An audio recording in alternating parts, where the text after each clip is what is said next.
but it tends to be a warm weather sport. In the dry season, there's little moisture in the vegetation. Grazing animals must come down often to drink. Lions know this.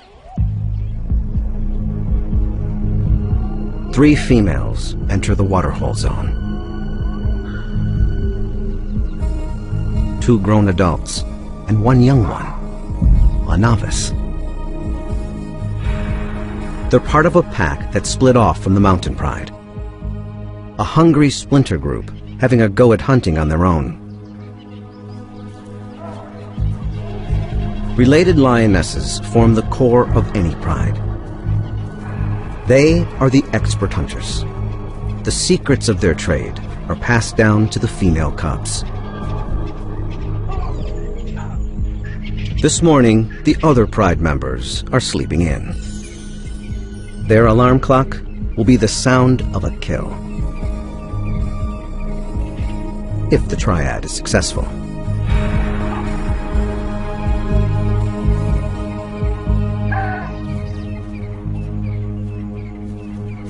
The cats take up their positions before any sign of prey. Cat 1 is equidistant to cats 2 and 3, about 70 yards apart. No cat is stationed more than 50 yards from the waterhole. This triangle formation means only one thing: the ambush. They surround the waterhole while leaving enough room for prey to enter. Experience tells them prey will likely come from this direction, then down a hill that leads to a popular drinking spot. Now they wait. The ambush requires perfecting a vital skill: patience.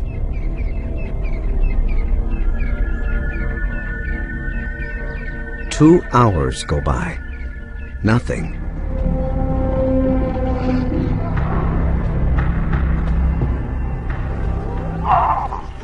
After 3 hours, a sound.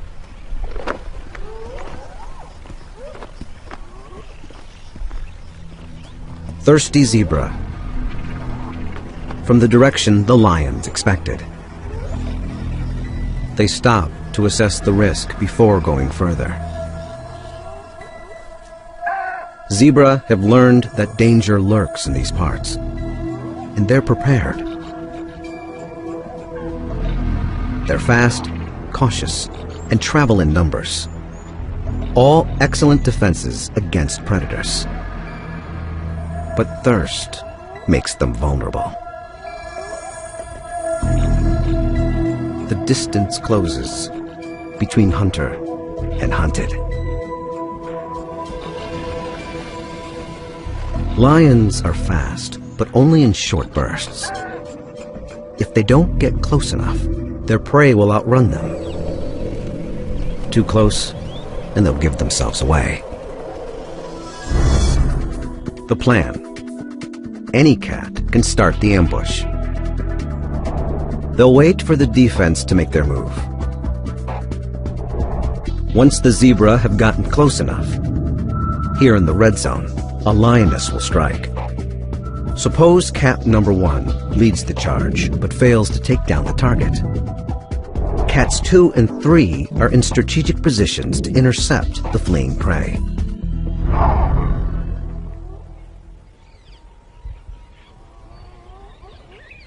Finally, thirst trumps fear.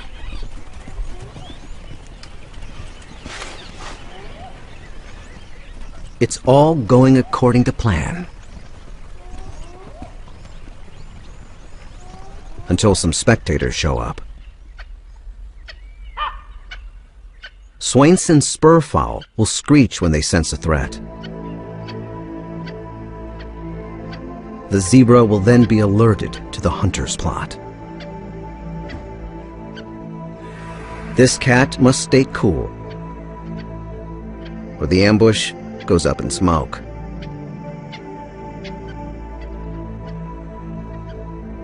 Luckily, this older lioness knows what to do. Make like a bush.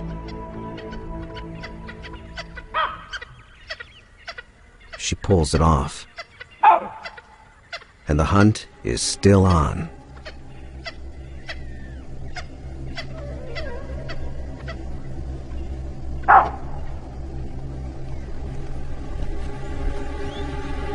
Now, success relies on the last stage. The timing of the charge.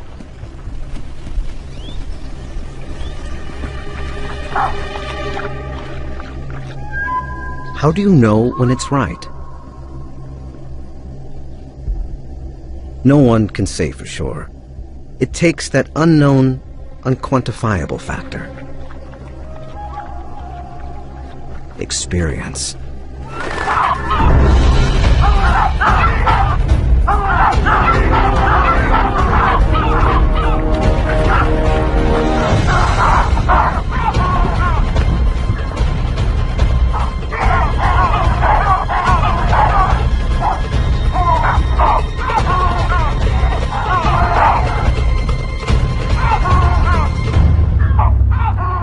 It's a bust. What went wrong? The cats have taken 5 hours to reach this critical point of the hunt, but it's the culmination of millions of years of pack and prey evolution that prime the outcome.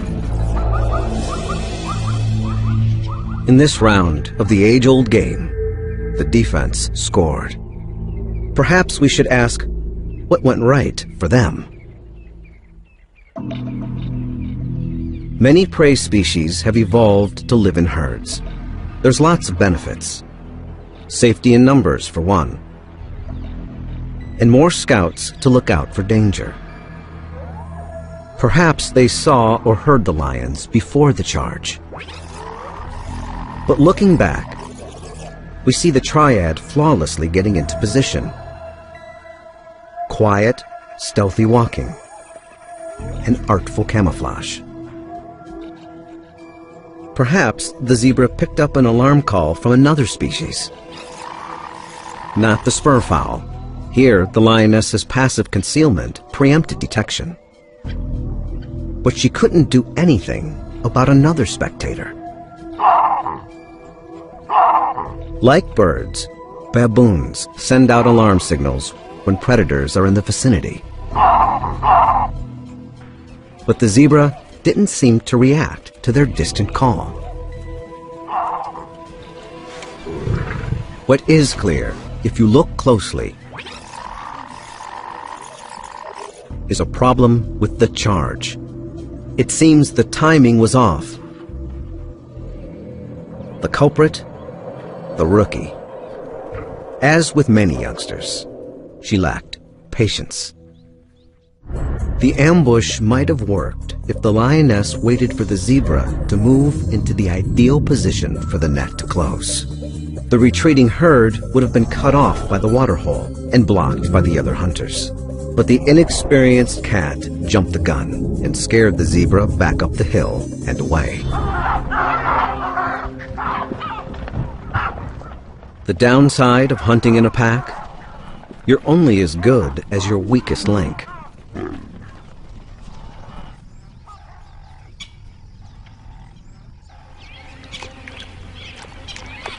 The cat's sole compensation today is a cool drink.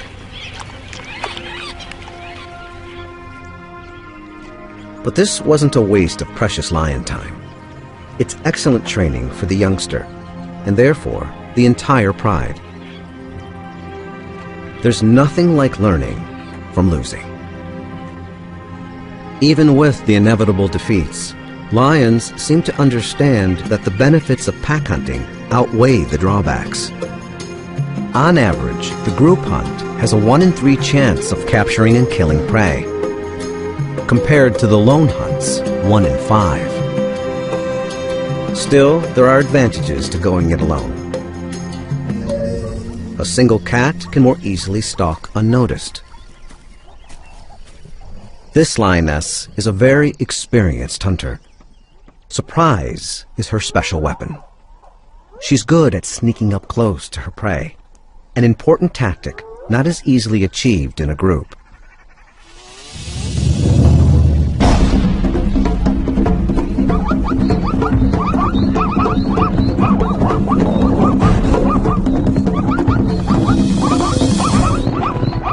Without her perfectly adapted claws, success would be elusive. Lion claws are retractable. When a lion's not hunting, claws are kept sharp under a protective sheath. As a lion jumps on the prey's hindquarters, they release their claws and sink them into the flesh, like hooks. The cat tugs downward while muscle and teeth take over, finishing the job. A lone hunter can keep more of the spoils for herself, but eventually she'll have to share with some of the others, even if she doesn't want to. Sharing is a lion thing. Most other cats are loners, but lions depend on each other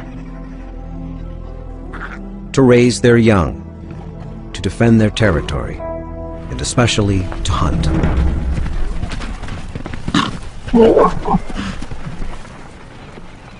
It's their extraordinary ability to coordinate their attacks that gives them an edge.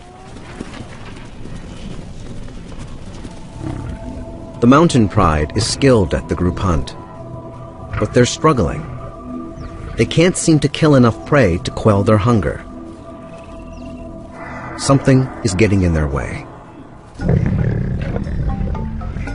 A problem that might seem familiar to many species. Teenagers. Teenage boys. Normally, when the cubs reach 3 or 4 years, the dominant males kick them out of the pride. These elders won't tolerate sexual competition. But there are no adult males in the mountain pride. Perhaps they died or wandered off to join other prides. As a result, the young males have stayed at home. The mothers have tried to teach them to hunt, to earn their keep, but they're mostly interested in sleeping in. These hulking teenagers have the strength and appetite of adults, but they act like cubs. The mothers and sisters must hunt more to feed themselves and all these growing boys. If the females don't kill more and bigger prey, the whole pride will be in jeopardy.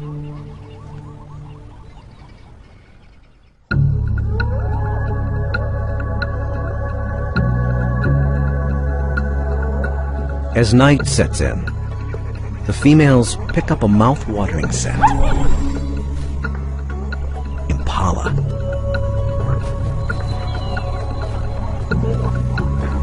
For a lion, an antelope like impala is not a lavish meal, just daily grub. But this doesn't make the hunt any easier. Impala possess a kind of advanced warning system known as the flight zone. As soon as a potential threat crosses the perceived boundary, the animals know to run. The alarm system provides a head start. An impala knows it can outrun a lion if it takes off as soon as the alarm is triggered. The lions must respect the flight zone, get to know it, and eventually penetrate it. They must inch as close as possible to their prey without being detected. This is because lions are built for speed, not for distance. Like all cats, they stand on the balls of their paws. This allows them to dig their toes in, bend their feet, and propel themselves forward, giving them a flying start. Their muscles snap into action. Made for the sprint, lion muscles extend over the entire length of the leg. They're fueled by glycogen, a chemical that releases a concentrated burst of energy when needed.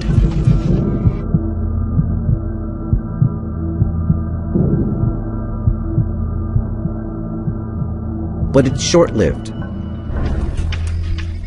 The lion may be able to hit its top speed of 37 miles per hour in a split second, but it can only maintain it for 300 feet. Prey, like antelope or zebra, have hooves that lack the bending ability of paws, so are slower off the mark. But once they get going, they can maintain their top speeds for much longer.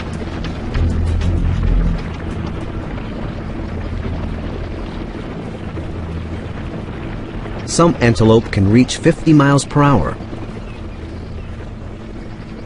leap 30 feet in a single bounce, 10 feet high. The leaps aren't only useful for the fast getaway. They may be an example of what biologists call pursuit deterrence. They leap around before an attack, as if saying, "I'm too nimble for you, so don't even bother."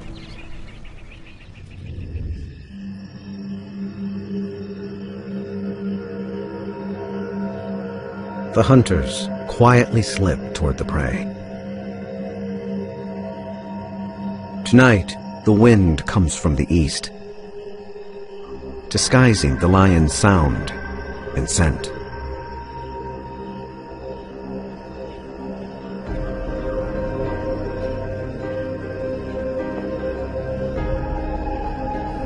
They fan out into the darkness, forming a line from one angle.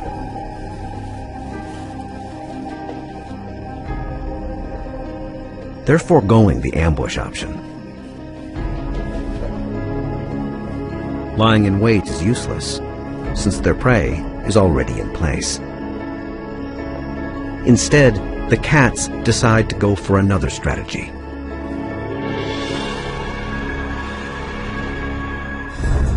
The plan: 5 cats will form a line, staying within eye contact of each other. They'll want to get close enough for the collective sprint, while remaining outside the flight zone. If the outer lions play the wings, while the inner ones play center, their chances of catching impala will increase. The wings should start the charge. Some impala will leap away, but others might run toward the middle, where the centers can intercept them.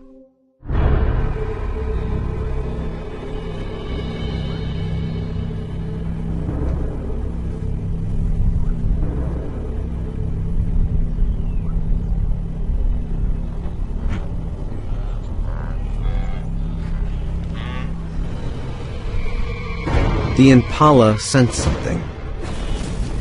They start to bounce. But it's just a hippo, another vegetarian, fumbling in the night.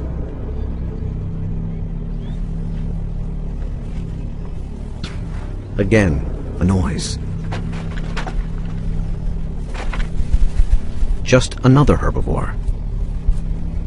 The hunters turn this distraction into an opportunity.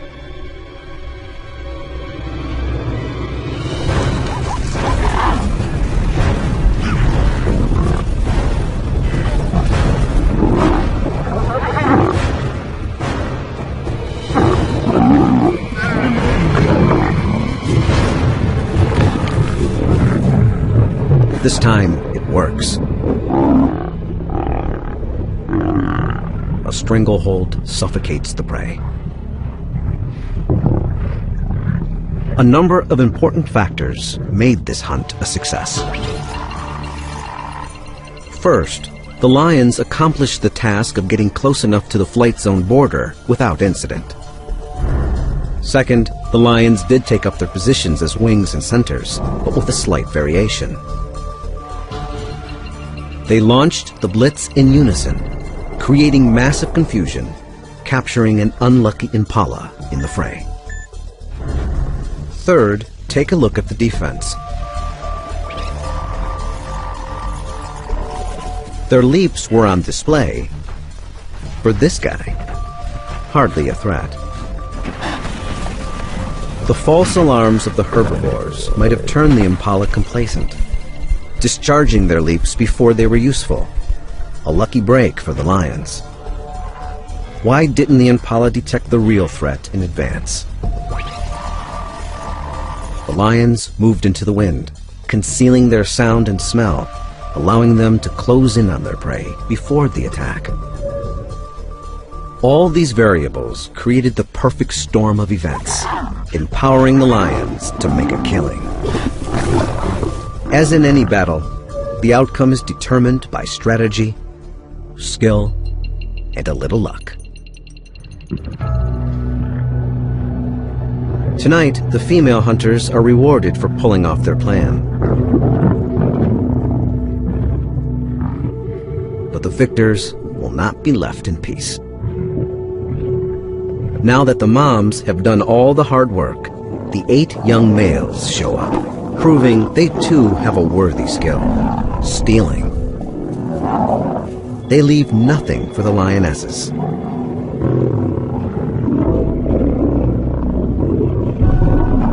But even among the freeloaders, there is little to go around. One impala weighs about 130 pounds, so would barely satisfy a couple of lions in one sitting. For us, it would be like a large family sharing one sandwich for dinner.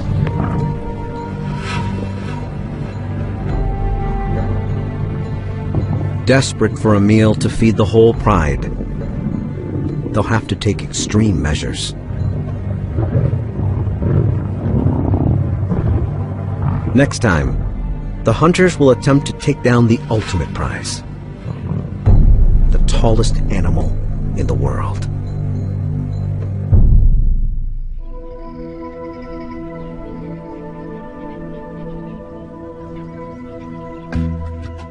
Africa's roaming watchtowers.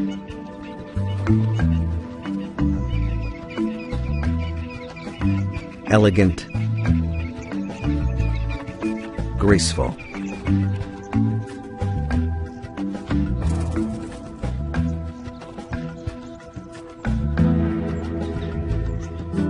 And yet, a top-notch adversary.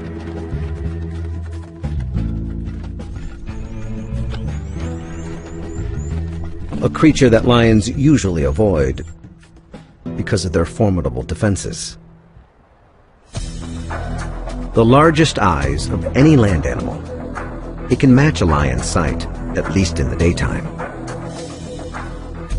Independently operating ears allow for bi-directional hearing. And the kick, hooves the size of dinner plates, can crush the spine of a predator, killing it instantly. A lion hunting giraffe would be like a human tackling an elephant, bare-handed. It's no small wonder this creature has so few predators. But that doesn't stop the lions from dreaming and scheming. Why do they even bother? First, bigger prey means more food for the oversized pride. Second, giraffe are plentiful throughout the pride's jurisdiction.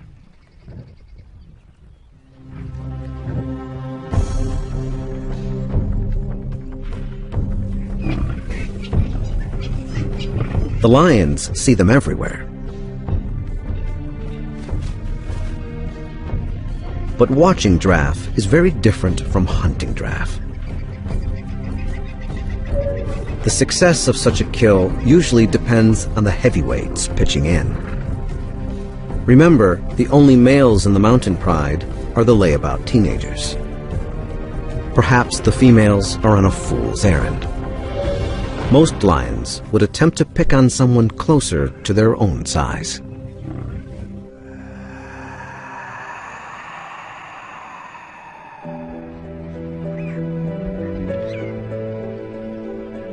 Out on the grasslands, a mother tends to her foal. It's safer here than in the dense forest. The sweeping view she's got from way up high allows her to detect predators approaching from afar. Her flight zone appears to be larger than the impala's, probably because the giraffe is a slower animal and needs more time to get a head start. Through trial and error, lions know this. They also know if they penetrate this giraffe's flight zone, she won't run. She's a mother, and she will not leave her foal behind. There's no need for an ambush or blitz. Instead, the lions come up with another plan: the siege. Ideally, this tactic requires surrounding the prey and pushing in. 2 lions will run interference, distracting the mother, while a third will sneak in and drag the foal away.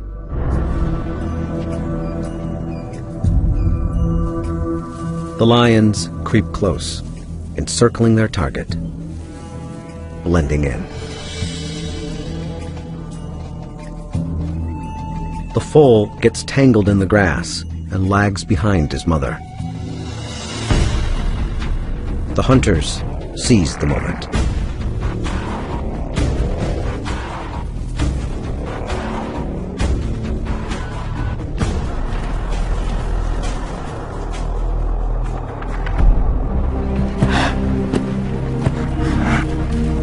The lions pull off the first phase of the strategy. But now they'll have to contend with the mother's fury. They pause and reset their positions. The foal is injured. Suddenly, a 4th cat barrels in, distracting the mother. Without her, the foal is defenseless.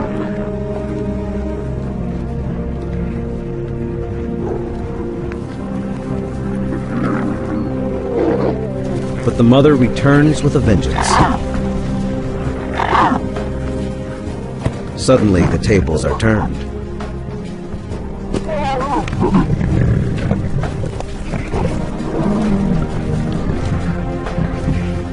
But the giraffe has made a fatal error. While lunging, her powerful hoof hits her foal. She seems to know what she has done. Perhaps fearing for her own life now, she flees.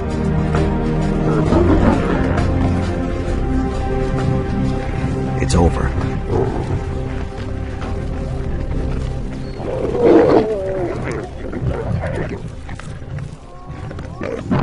In the end, the siege worked, with a couple of surprises that tipped the scale in the lion's favor. First, the 4th cat entering the scene successfully redirected the mother, letting the others sneak in. Second, the lions got lucky, with the mother's terrible mistake. The law of unintended consequences has been good to the lions.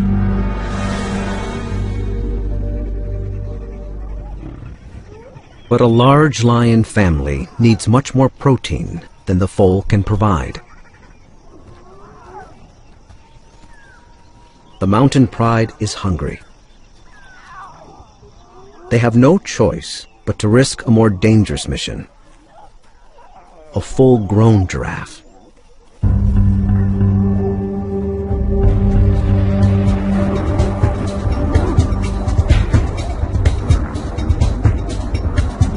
The odds are against them. How will they go after the mighty giant? They start with a move to the right location.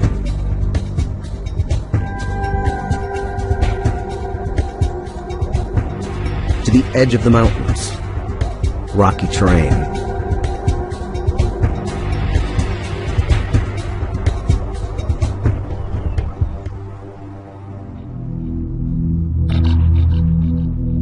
Here, the male giraffe hang out in the thick acacia trees, eating.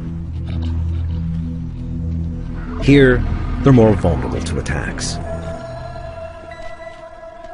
Because here, their main defense is useless. Giraffe can't easily run over the rocks. In fact, they're stumblers. Their height serves them well, except when it comes to stability. Once felled, getting back up is tough. Lions observe this. The giraffe's other excellent defense, seeing far across the grasslands, is also compromised in the forest. They can't see, and they can't run. Like the zebra risking their lives for a sip of water, the giraffe must sometimes trade safety for a meal. The pride enters the male giraffe territory, gearing up for the challenge.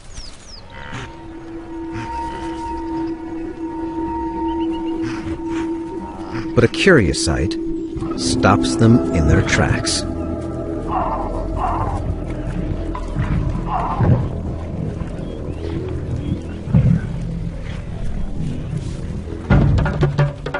The battle of the necks.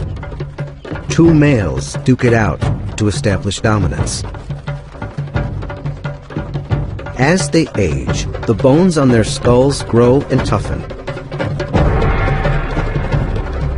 The duel may look graceful, but a well-placed blow is like a wrecking ball crashing into the neck. A lion's life is full of surprises, but problem-solving is part of the job. They definitely can't attack two giraffes. Maybe such a duel can be turned to their advantage. Surely the contenders will be exhausted after fighting.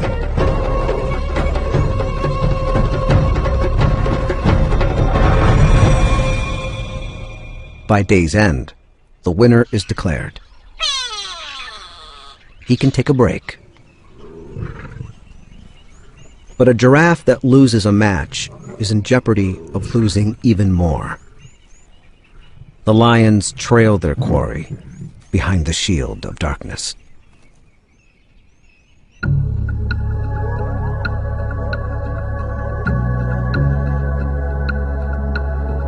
The mountain pride calls in more troops. 6 females join forces tonight.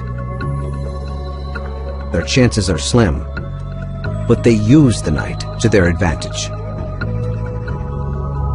Giraffe struggle to see lions in the darkness. But lion eyes are perfectly adapted to nocturnal hunting. Millions of rods in the retina enhance their ability to detect shapes in low light conditions. A layer in the back of the eyeball works like a mirror. It bounces light back through the retina, making objects appear brighter. It's also responsible for the eerie glow in their eyes. The mountain pride picks up a scent in the maze of the forest.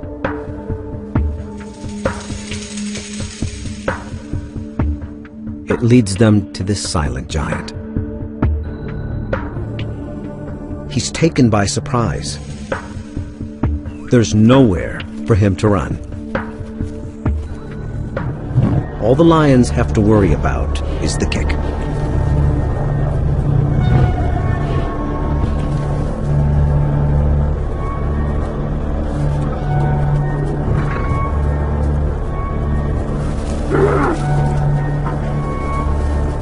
As with the female giraffe, an ambush or blitz is unnecessary. Instead, they'll deploy their siege strategy. The plan: first, the lions must herd the giraffe out of the trees and into a small clearing, giving them room to work. The pack will encircle him to within a few feet of his hooves. At least 3 must run interference, while 1 jumps on his back. Then the entire team will wrestle him down. The giraffe has only one option: to fight.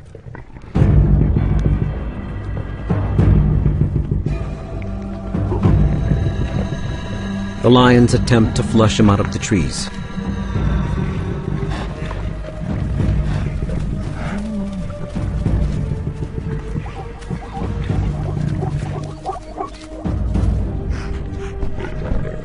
In the clear, they circle their prey, right under his hooves.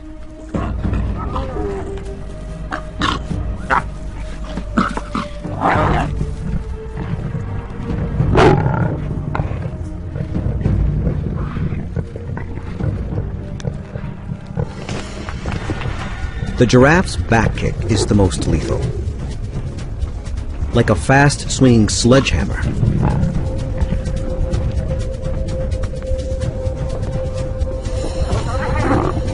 But lions have learned to weave in and out of the legs to avoid the hoof punch. The front kick is also powerful, but more of a swat than a slug. Suddenly, one cat makes the leap.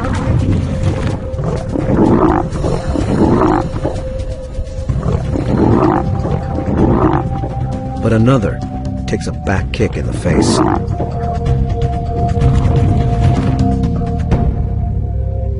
The defense holds its own.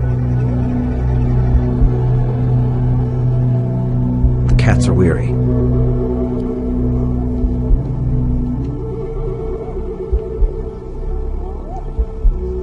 The combatants are locked in an uneasy truce.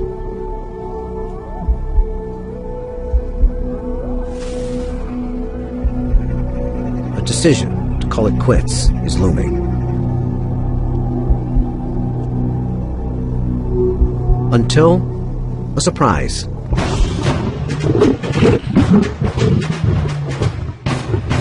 Reinforcements for the mountain pride arrive.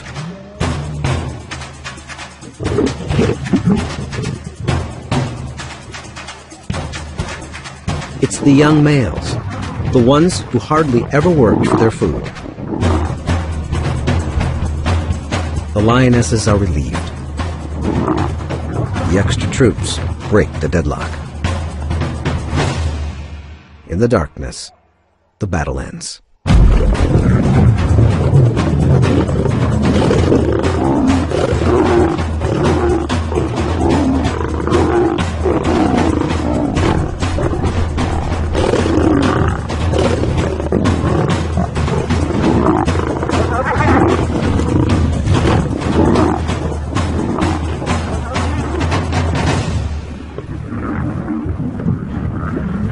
Finally, the young males earn their meal, the hard way. A second look lets us examine what worked for the lions. One, they found the right spot for hunting giraffe, in rocky terrain with no place for the prey to run. Two, they made their move at night, when giraffe can hardly see lions approaching.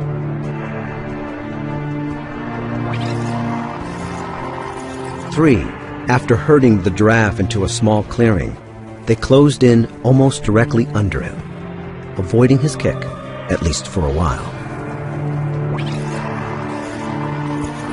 4, a few cats distracted the giraffe while one jumped on his back. This first attack may have seemed premature, but it contributed to tiring out the giraffe in the long run. 5. Remember the lioness who received the blow. In slow motion, we can see she actually twists her body backward, avoiding the thrust of the kick. This acrobatic defense allowed her to avoid an injury and stay in the fight. 6. If you look closely, you'll see a rotation. Some lions moved in, while others retreated. They were tired, but would have been dangerously exhausted if they didn't take turns. Lastly, and perhaps most important, the teenage males entered the arena. The extra muscle enabled them to control the game and defeat the giraffe.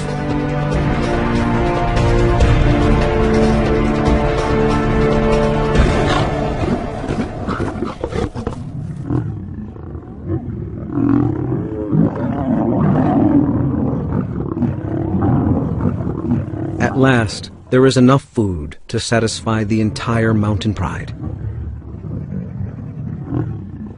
It seems the young males are finally understanding the power of the pack.